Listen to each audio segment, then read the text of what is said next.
Soyons clairs, chaque fois qu'il y a un acte de djihad ou un acte de pur islam, on nous dit que l'islam est une religion de paix. Cela devient assez fatigant pour tous ceux qui ont une bonne connaissance de l'islam et de Mahomet. Ils savent parfaitement qu'il s'agit d'une idéologie fasciste violente qui prône la guerre contre les non-musulmans. L'esclavage des non-musulmans est le viol des non-musulmans. Soyons clairs, les musulmans ne rendent pas notre pays dangereux. Les musulmans sont merveilleux, gentils, dignes, compatissants et généreux. Ils sont les piliers de tant de communautés à l'heure actuelle. Le monde est choqué par ce qui se passe en Angleterre. Tout a commencé par des fausses nouvelles sur les médias sociaux. Des activistes britanniques comme Tommy Robinson prétendent que les musulmans sont la raison pour laquelle tous les citoyens britanniques n'en veulent pas. Ils ont démenti ces affirmations et sont agacés par ces actions. Ils connaissent la vérité. C'est ce que nous voyons. Cette action a été coordonnée par un homme qui vient de fuir l'Angleterre. Il ne peut même pas être ici car c'est un criminel. La majorité des Britanniques s'inquiètent de l'islamisation du pays. L'islamisation du pays, la majorité des gens sont préoccupés par les effets des interprétations littérales de l'islam. En réalité, l'islam enseigne la bonté, la compassion et la générosité. L'histoire de cette femme le prouve. Elle nous fait part de son expérience personnelle avec les musulmans lorsque j'étais dans la rue, sous l'emprise de la drogue et à la limite de la nudité. Un homme m'a trouvé cet homme musulman. Il m'a ramassé par terre, m'a porté jusqu'à sa femme, qui m'a lavé, habillé, nourri, aimé et emmené dans un endroit où je pouvais être en sécurité. Ils l'ont couverte d'amour et de soins, l'ont emmenée dans un endroit sûr pour qu'elle commence une nouvelle vie. Son fils fréquente une crèche musulmane où le personnel est comme une seconde famille pour lui. Il se surpasse pour assurer son bien-être. Le personnel de la crèche est musulman et se soucie de la sécurité de mon fils. Ils donneraient leur vie pour lui. Ils l'aiment comme s'il était le leur. Lorsqu'il ne va pas bien ou qu'il est malade, elles prennent de ses nouvelles tout au long de la journée. Ils me demandent comment il va et si je vais bien. Ils me soutiennent lorsque j'en ai le plus besoin. Lorsqu'elle a perdu son bébé,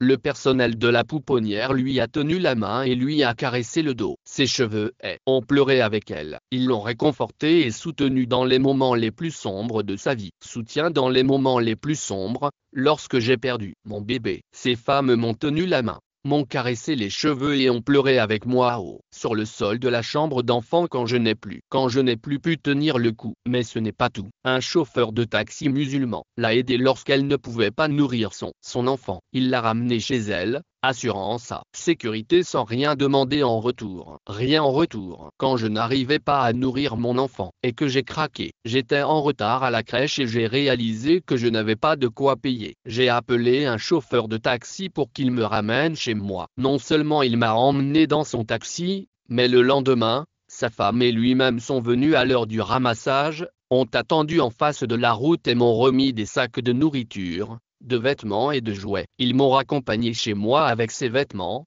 cette nourriture et ces jouets pour mon fils. Nous avons tiré une leçon précieuse de cet incident. Nous aidons ceux qui sont dans le besoin, nous montrons de l'amour et de l'attention à ceux qui nous entourent et nous défendons ce qui est juste. Nous changeons le discours sur notre religion. Nous montrons au monde que notre foi est synonyme de paix, d'amour et de bonté. Lorsqu'elle s'est blessée, une infirmière musulmane a fait preuve de gentillesse et de compassion. Lorsque j'étais à l'hôpital, la gentille infirmière que j'ai eue était une infirmière musulmane. Elle m'a prodigué d'excellents soins lorsque je me suis gravement blessé et que j'ai eu besoin d'une attention sérieuse et immédiate à l'hôpital. Elle m'a soulevé et m'a emmené elle-même à l'hôpital. C'est ainsi que l'hôpital a été conçu. Ce n'est pas comme si c'était des kilomètres, mais ce n'est pas la question. Elle est restée 16 heures au-delà de son service pour me tenir la main parce que je ne faisais confiance à personne d'autre dans ce service. Elle est restée avec moi, même si elle a failli s'endormir sur sa chaise, jusqu'à ce que je sois bien bordé dans mon lit. Je me suis endormi avec elle me caressant les cheveux.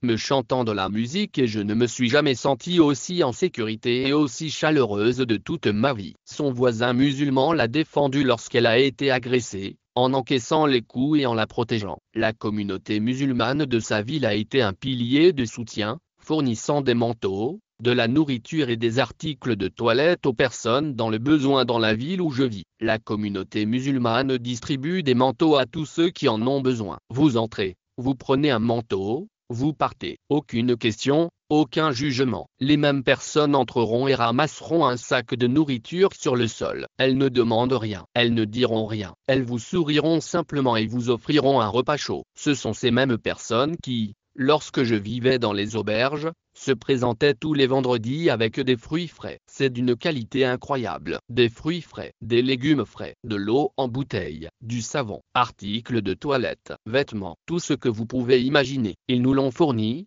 avec gentillesse, compassion, dignité, amour et guerre. Certains d'entre nous n'avaient jamais connu cela. Son expérience nous montre que nous pouvons changer la façon dont les gens perçoivent l'islam en tant que musulmans. Nous avons la responsabilité de lutter contre les stéréotypes qui engendrent la haine et la peur. Nous pouvons y parvenir en continuant à faire preuve de gentillesse,